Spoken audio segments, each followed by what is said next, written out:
Your negligence could have burnt down Big Brother's house.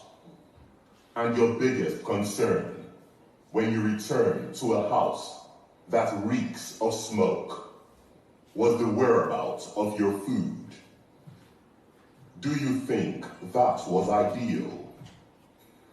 No, Big Brother, I'm sorry. Housemates, Yes, Big Brother. can you perceive the smoke in Big Brother's house?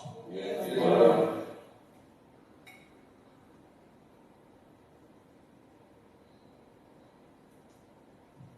Your constant disregard for Big Brother's property ends tonight.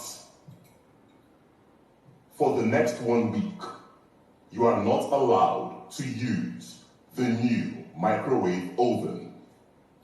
Do you understand? Yes, Big Brother. Housemates, Yes, Big Brother. we are done here.